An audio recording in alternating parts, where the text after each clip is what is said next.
Jean de Marquis Leve, also known as Washington Ambassador, coming at you guys live. One time for the one time.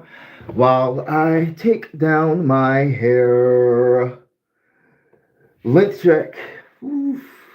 Oh gosh. Yes, indeed. Yes, indeed. Thank you, Allah. Thank you for all the growth, all the maturity, the stability that you've blessed me with. Thank you so much, Allah. So, it's a story time kind of day for us.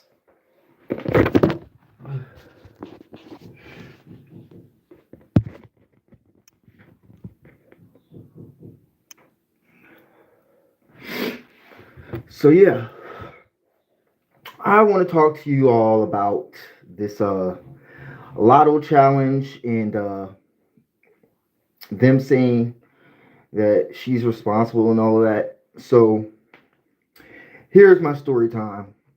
As you all may know, I went to high school with Alyssa Stevens, aka Lotto, and I was a senior my senior year of high school that I attended high school with her at Lovejoy High. So we didn't really know each other. I was dating a Muslim girl at the time. Her name was Emma Ayla. And yeah, I didn't really know too much about Lotto at that time. And I remember like my third day at school, I was sitting in the back of the class, minding my business in my English class, and these dudes were talking about me, right? And well, I didn't know that they were talking about me, but they were whispering to each other, whatever. And we had two teachers in this English class of mine. And the first teacher, the main teacher, she's like, "What are y'all back there whispering about?" And the two dudes like looked at me directly, and it was like, "He looked like Romeo." Y'all, I sunk so low in my seat. So it's like I said, I've never had the privilege of being able to hide my identity because I look like all of the men in my family. Unfortunately and fortunately, I think that's a compliment that I look like Romeo. I think it's a compliment that people say I look like Master P. I think it's a compliment that people tell me I look like C Murder, and I just keep it going. But yeah, so I went to high school with Lotto, and I got very popular very quickly due to certain things that were going on. Like, for example, I went to jail for the first time because my sister had gotten concert tickets for Diggy Simmons in 2012, August of 2012. And I didn't want to go to the Diggy Simmons concert, so me and my mom got into a complete argument that ended up with me going to jail. And so, yes, my first time in jail was all literally because I didn't want to go to a fucking Diggy Simmons concert. I'm like, I don't want to see that little boy. Like, I was dating grown ass men at 16. So why the hell would I want to go and see Diggy Simmons, Mom? And I ain't even gonna tell y'all the rest of what happened. We never mind. We didn't even end up going. My mom got so pissed off with me that she turned around and we went back home. But I ended up getting into an argument with my mom, and she called the police, and I had a date that night, so I wasn't trying to hear nothing the police officer said, and that bitch ended up arresting me. So I spent 2 weeks of my senior year of high school in jail. And then when I got out, I went back to Lovejoy High School. We ended up moving neighborhoods. So I lived across the street from Lovejoy High School. So I didn't catch a bus. Me and my little sister, we had to walk home. And as far as it goes with this brokey challenge, this is what I'm about to say. There are some people who really do live brokey lifestyles. And I'm not saying that there's something wrong with people who don't live a certain way. I'm not saying that at all. But what I am saying is that it's not okay to want to live like a brokey and try to take things that other people have spent their money on or earned. And with that being said, that brings me to this story. So after I got out of jail, I returned back to Lovejoy High School, and I remember this guy was sitting in my seat in my sixth period class, my economics class, and I sat next to I had a window seat. So I told the dude, I said, you're in my fucking seat. And he's like, oh, I've been sitting here for 2 weeks. I said, yeah, because I've been in jail, but I'm out of jail now and I want my seat back. So I made his ass move and got my seat back. Fast forward to, I think it's September now. It was September of 2012. We had just moved into this new neighborhood, and my little sister was supposed to be walking home with me, but she stayed behind with her boyfriend.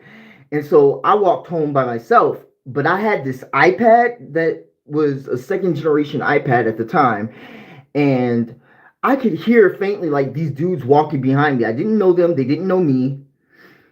I got maybe like 10 minutes into my neighborhood, and this dude sneaks up behind me and grabs me from behind me and puts me in a like this. Is like, let that shit go, nigga. Let that shit go. Let that shit go.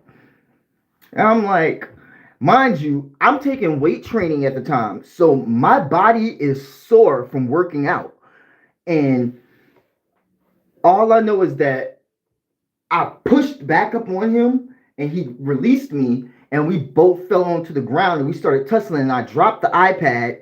He picked it up and I grabbed his pants leg and he fell, and then I picked my iPad back up, and then this other nigga started running up and I popped his ass like this, and this old Caucasian man came out of his house and he saw us fighting, and he's like, I'm calling the police. I'm calling the police. I said, help. They're trying to rob me. They're trying to rob me.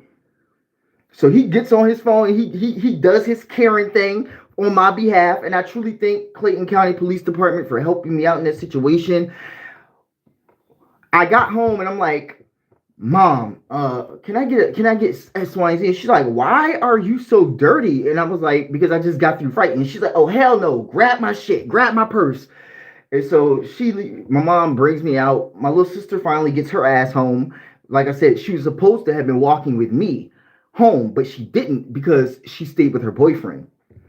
So I'm at this point, now I'm riled up and I'm ready to fight again because these niggas is sitting outside on like in the very beginning of the subdivision and acting like everything's all good. And my mom's like, no, don't get out the car. I'm like, why? I'm ready to fight. I'm ready to fight. I don't got my book bag on. These niggas done broke my book bag.